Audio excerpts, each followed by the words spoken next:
Yo, hello guys, selamat kembali di channel Imam Tanto.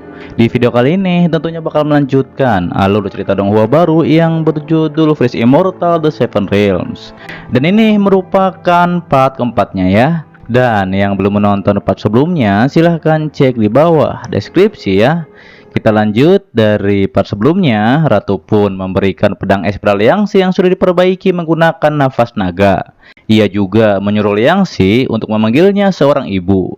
Kemudian Ratu pun menyuruh Aoyun dan bawahannya untuk mengantar Liangxi ke Tiang Lingmen.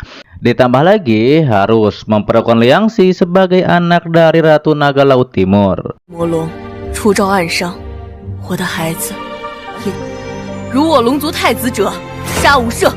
Sementara di Tiang Lingmen, Ketua Yun Luxianju pun menagih waktu 15 hari yang telah berakhir. Dan Liangxi harus segera menyerahkan pedang es yang dicuri.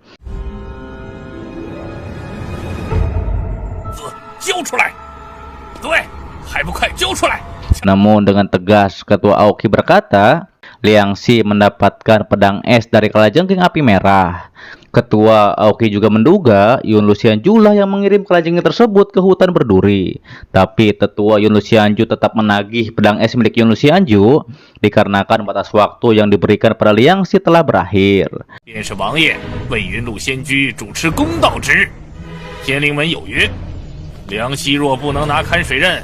Namun ketika kedua sekte akan bertarung, Liangxi pun muncul dari portal bersama Aoyun dan bawahannya. Xian'er dan lainnya pun menjadi senang dikarenakan Liangxi telah kembali.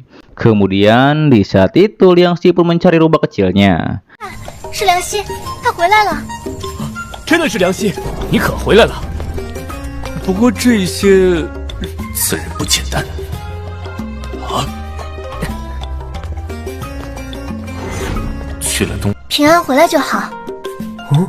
我的小狐狸呢？ Setelah hal itu, ia perlu menunjukkan pedang es yang telah disempurnakan oleh nafas naga. Namun ketua Yun Luxianju tidak terima akan hal tersebut. Tapi Liangxi memberitahu bahwa ketua sendiri yang mengatakan pedang es harus menggunakan nafas naga. Di saat itu, Aoyun pun menghalangi ketua Yun Luxianju yang akan menyerang Liangxi. Ia pun mengatakan sesuai perintah ratu yang ingin mempermalukan klan naga harus dibunuh. 我忘了，世界的参差，狗眼看人低。如我龙族者，杀无赦。 Liangxi pun menegaskan bahwa pedang es ini telah menjadi miliknya dikarenakan sudah dimurnikan oleh nafas naga dan Yun Luxianju tidak memiliki hak untuk merebutnya. Hingga pada akhirnya Yun Luxianju pun pergi dari Tiang Lingmen. 兄弟，龙族谁也不认。陛下亲手淬炼的玉露仙居认栽，我们走。 Setelah hal tersebut, Aoyun dan lainnya pun akan kembali ke Laut Timur dikarenakan masalah Liangxi sudah selesai. Kemudian ketika Liangxi beristirahat, ia pun mencari rubah kecilnya. Di saat itu murid lain pun memberitahu bahwa ia tidak melihat rubah kecil semenjak Liangxi pergi ke Laut Timur. 啊，你去东海之后就没见到他了，生气了。 Hingga pada akhirnya Liangxi pun menemukan rubah kecilnya di tempat kultivasi. Ia pun berkata ia membawa ikan panggang dari klan naga. Namun nampaknya rubah kecil menjadi marah pada Liangxi. Menyadari hal itu, Liangxi pun minta maaf pada rubah kecil karena di saat itu ia tak punya pilihan lain. 鱼干，天然无添加。对，跟你道歉，给你做好吃的，你别。 对不起，事发突然，我还没来得及告诉你，就被传送到了东。哼，看在小鱼干的份上，暂时不跟你。 Tapi setelah rubah kecil memakan ikan panggang, justru rubah kecil pun memuntahkan darah. Karena di dalam ikan panggang tersebut terdapat darah naga. Di saat panik itu, Liangxi pun memberikan darahnya pada rubah kecil, yaitu untuk menetralkannya. 小狐狸，小乖乖，对不起。快，用我的血液中和。 Hingga pada akhirnya rubah kecil juga akan menjadi keluarga klan naga karena diselamatkan oleh warisan klan naga. Setelah hal tersebut, Liang Xi pun mengajak rubah kecil ke suatu tempat untuk berlatih. 小乖乖，以后你也是龙族外戚了，我带你去找个地方修炼去。龙族外戚不会谁可不行。 Kemudian Liang Xi dan rubah kecil pun menyusuri hutan untuk menuju tempat latihan tersebut. Lalu mereka berdua pun masuk ke dalam air. Ketika di dalam air, mereka pun memakai teknik warisan naga agar bisa sampai ke tempat latihan itu. 但是技多不压身嘛。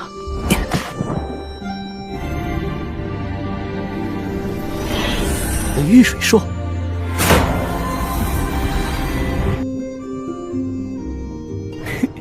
来，学得真快。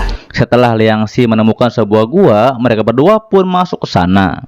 Ketika di perjalanan, Liang Xi pun memakai pelindung tubuh Longkuan untuk menyusuri gua. Ditambah lagi, rubah kecil juga bisa memakainya. 这么快就学会了，不过力挺厉害的，比什么云路仙居的强多了。你看，我会发光哎，嘿，你也试试。哼，什么叫你的狐狸？ Namun rubah kecil menjadi ketakutan ketika ia melihat tengkorak di depan matanya. Setelah hal itu, Liang Xi pun memakai pedang esnya untuk masuk lebih dalam ke gua tersebut. Di sisi lain, ketua Oki pun mengetahui bahwa Liang Xi lah yang telah menerobos masuk ke gua itu. Ia pun bertanya-tanya apa yang akan dipilih oleh Liang Xi. 无尽洞穴的今日，又会如何抉择？ Terlihat tetua pun berkata apakah perlu mengaktifkan formasi pertahanan dikarenakan ada orang yang telah masuk ke gua tersebut. Namun ketua mengatakan itu tidak perlu dikarenakan ia akan menerobos ke ranah selanjutnya. Ketua Oki pun mengingatkan walaupun masalah pedang es sudah selesai, akan tetapi Yunlu Xianju dan Istana Zhendong tidak akan menyerah begitu saja. Ia pun memerintahkan tetua untuk menutup gerbang tiang Lingmen dan orang luar tidak diperbolehkan masuk. Ketua Oki juga menyuruh mengawasi Chen Suci. 善入，弟子遵命。盯紧陈叔子啊！ Kembali kepada Liang Xi yang masih menyusuri gua. Namun mereka berdua terhisap ke sebuah portal di sana. 小狐狸，小狐狸，有龙泉护体，还受了内伤。 Setelah mendarat, Liang Xi pun melihat sesuatu yang menarik yang entah itu apa. Kemudian Liang Xi pun memakai mantra air agar sampai ke tempat tersebut. 是吧？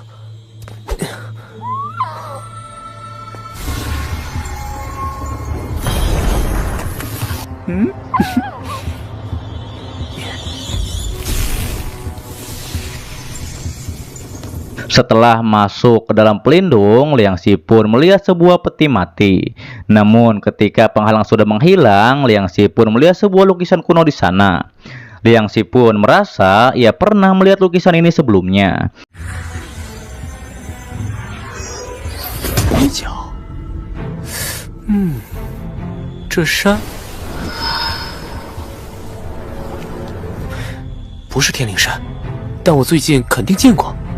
Ia menduga sepertinya itu memiliki kemampuan untuk bangkit kembali. Liang Xi juga mengetahui bahwa orang di lukisan tersebut seorang diri melawan banyak pasukan tanpa terluka. Di saat itu rubah kecil pun memberitahu sepertinya Liang Xi memiliki hubungan dengan orang tersebut. Hingga pada akhirnya Liang Xi pun mengetahui bahwa itu adalah Kaisar Jiwei. Diketahui Kaisar Jiwei bertarung sampai mati dengan monster itu. Namun Kaisar Jiwei memiliki mata yang jahat. Namun ternyata orang itu hanya berpura-pura menjadi Kaisar Jiwei. 紫薇大帝，眼睛是邪眼，紫薇是地星，此人竟敢妄称紫薇大帝。 Kemudian di saat itu Liang Xi pun menyadari sesuatu. Dan tiba-tiba saja peti mati itu pun muncul kembali dan juga menyerang mereka berdua. Namun akhirnya rubah kecil pun berhasil membakar peti mati tersebut. 小狐狸，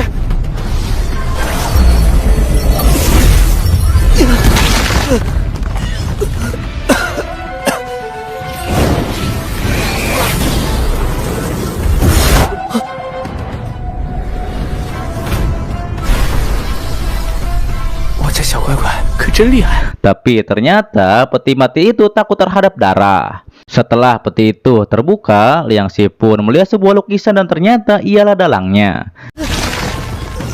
小乖乖，你快跑！我倒要看看究竟是个什么东西。